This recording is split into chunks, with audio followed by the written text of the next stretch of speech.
Hello everyone. We are going to be doing a unit on argumentative writing at the college level. So since it's college level, this textbook starts off with defining argument as a concept.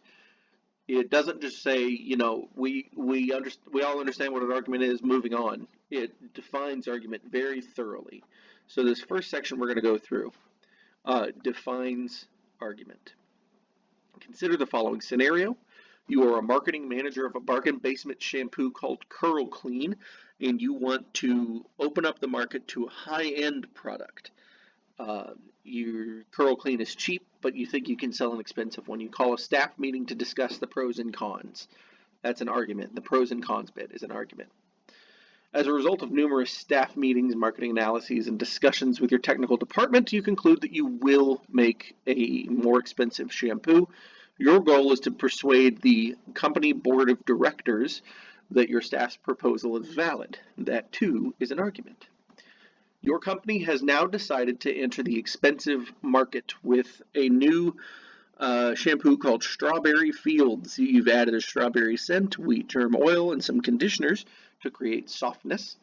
And now you will be meeting with the advertising department to sell Strawberry Fields shampoo. That is not an argument. It is just persuasion. What's the difference? Well, the difference between persuasion and argument. At the outset of this text, we need to distinguish between two important activities that are mistaken for each other: persuasion and argument. Persuasion is primarily concerned with influencing the way people think or act, whereas argument is concerned with discovering and conveying our best judgments about the truth of things through an appeal to reason. All arguments involve persuasion, but not all persuasive acts involve arguments. They give a few examples later on about what persuasion could be that isn't an argument, and that's just like an ad. An ad is a persuasive act. Propaganda is a persuasive act without being an argument. An argument is a two-way street. Persuasion, generally speaking, is more of just a one-way street. In the above examples, stages 1 and 2 illustrate argument. Yeah, we already said that.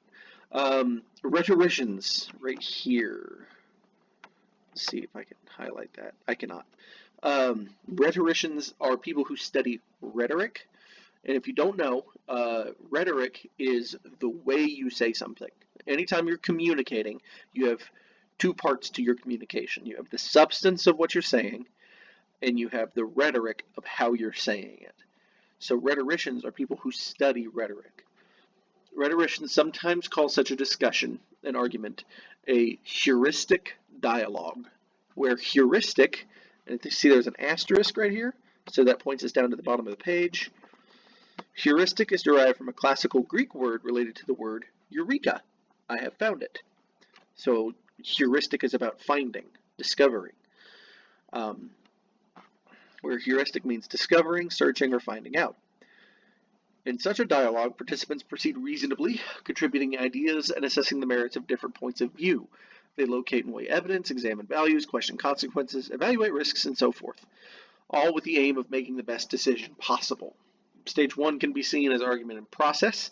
In stage 2, you must go before the board of directors and give your good reasons. The argument you present for the board of directors is based on the ideas you and your staff developed during the previous process of discussion. So one argument led to the development of another argument. If your presentation is effective, it will illustrate the close connection between argument and persuasion. The third stage, however, probably represents persuasion disconnected from argument.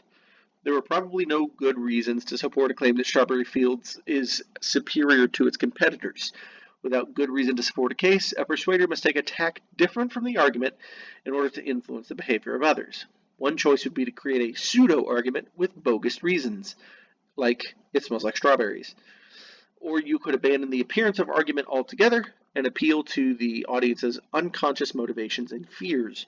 You could associate the shampoo through skillful use of words and images with upscale living, erotic adventure, with the naturalness of fields of strawberries. Our point then is that there are many other ways besides argument to persuade people. Here's this little diagram to illustrate their point. Persuasive acts are the big bubble. arguments are inside the bubble, meaning that all arguments count as a persuasive act, but there are persuasive acts that are not arguments. And here's their examples. The shaded area of the drawing would include all those persuasive acts that are not arguments, such as propaganda, mesmerizing speeches, psychologically sophisticated sales pitches, numerous other attempts at influencing human behavior through subtle uses of force, subterfuge, or reward. Why was that so hard to say? This book is concerned with the smaller circle in the above diagram. Right, so this book is concerned with argumentation. All right, so that's it for that.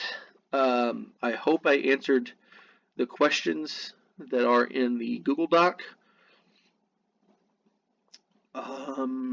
Except for playing devil's advocate. I didn't answer that one because that one's on you. You got to research that one. If you don't know what playing devil's advocate means, you should Google it. And I'm sorry if I talked really fast. This is my third time recording this lesson, so I kind of accidentally sped through it. Due to technical difficulties, I had to re-record it a couple times. Anyway, that's the end of this lesson, and I'll meet you in lesson 2.